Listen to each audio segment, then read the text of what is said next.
हमने अपनी पार्टी की मीटिंग बुलाई है। 6 तारीख को हिसार में हम अपनी मीटिंग करने जा रहे हैं स्टेट बॉडी की, जहां हम अपने पदाधिकारियों को, पार्टी के नेताओं को फतेहाबाद रैली में जो जिम्मेवारी उन्होंने निभाई है, जिस ढंग से उन्होंने काम किया, जहां उनको उसके लिए बधाई देंगे।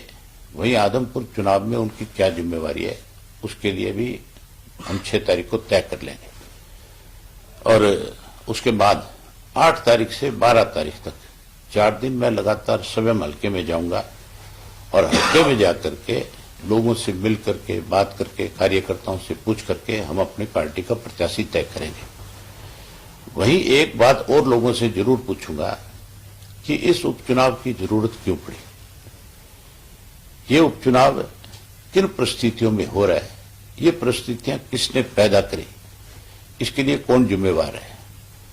ये उपचुनाव जो है, ये इस्तीफा कोई इस बात के लिए नहीं दिया गया था कि कोई मेजर रीजन हो गया जिसकी वजह से इस्तीफा देना पड़े। मैंने तो इस्तीफा दिया था तो किसान आंदोलन चल रहा था, केंद्र की सरकार किसान को कमजोर कर रही थी, उसको जमीन से बेदखल कर रही थी, कहीं किसान की रोजी रोटी छीनने का काम कर रही थी। मैंने तो उन हालात में किसानों की लड़ाई लड़ने के लिए इस्तीफा दिया था, अपने हल्के के एक एक व्यक्ति से पूछ करके, बात करके फिर रिजाइन करने का काम किया था। कुलदीप बिश्नोई ने क्यों इस्तीफा दिया, ये पूछने वाली बात है। कुलदीप बिश्नोई तो ये कह करके चुनाव जीतते रहे आज तक कि मैं अगला मुख्यमंत्री बनूंगा। क्या वो मुख्यमंत्री बनने के लिए उन्होंने रिजाइन किया या अपने बेटे को राजनीति में स्थापित करने के लिए? ये इस्तीफा लोगों के हितों में नहीं दिया गया, ये इस्तीफा स्वार्थ में दिया गया है, अपने स्वार्थ की पूर्ति के लिए, अपने आप को कहीं ईडी से, इनकम टैक्स से, सीबीआई से, इन एजेंसियों से बचाने के लिए दिया गया है।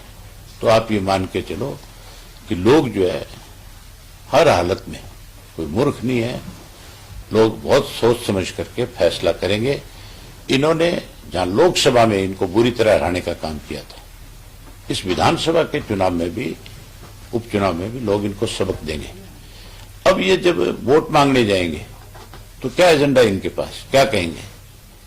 लोग जब पूछेंगे सामने से वे इस्तीफे की नौबत क्यों आई, जरूरत क्या पड़ी, तो बताओ, इसका क्या जवाब है इनके पास?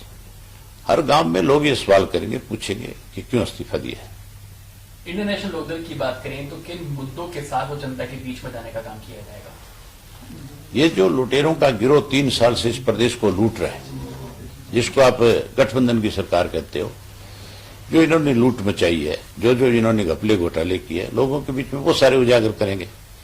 उसके साथ साथ ये भी पूछेंगे लोगों से कि इनसे पूछो, सवाल करो कि किस लिए चुनाव लड़ रहे, क्या जरूरत पड़ी है। हमारे पास तो बहुत मुद्दे हैं, ये क्या कह करके चुनाव लड़ेंगे, इनके पास कौन सा मुद्दा है?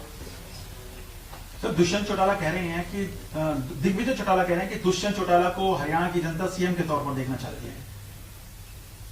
तो ये बात तो कह करके चुनाव भी लड़ा था, फिर तो जाकर के मिनिस्ट्री क्यों ली? फिर तो चीफ मिनिस्टर की लड़ाई लड़नी चाहिए थी। जो व्यक्ति पहले दिन से ये कह रहे थे कि हमने तो नारे लगाए गए थे, आया सीएम का, अब नारे लगेंगे गया सीएम।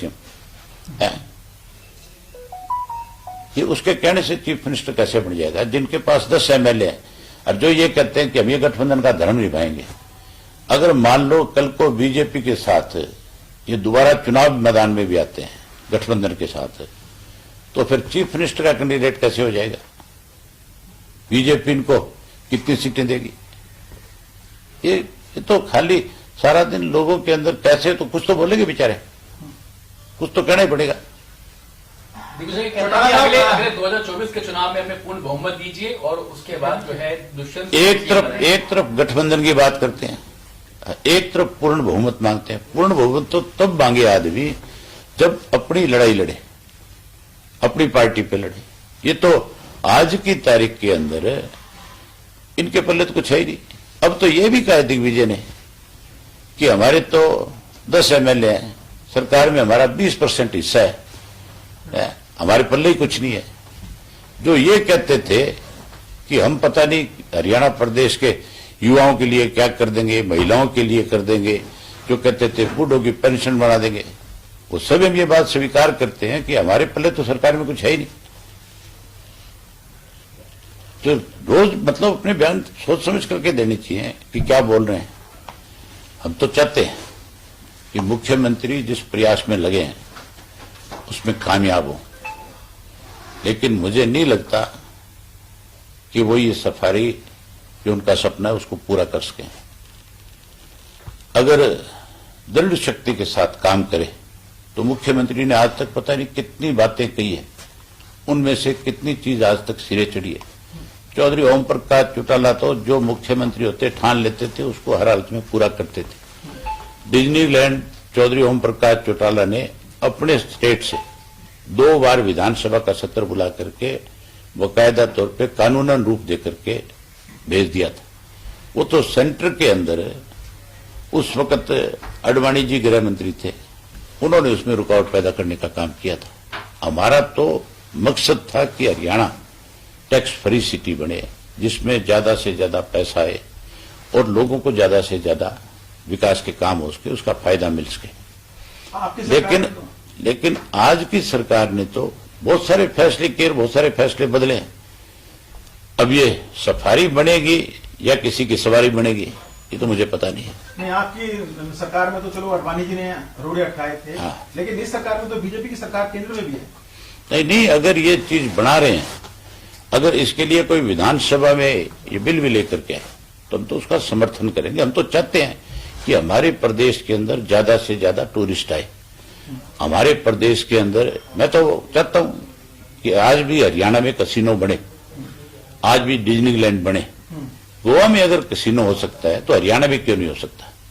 हरियाणा में तो 1 नंबर में नहीं है ना सर, वो तो 2 नंबर में। नहीं, 2 नंबर में नहीं है। वहां पे भी जो कसिनो बने हुए हैं उनको बाकायदा तौर पे परमिट मिले हुए हैं, वो बाकायदा तौर पे फीस भरते हैं सालाना। वो कोई ये नहीं है। तो हरियाणा में जमीन पे अगर पानी पे लाइसेंस दे रहे हो आप तो जमीन पे दे दो, क्या दिक्कत है?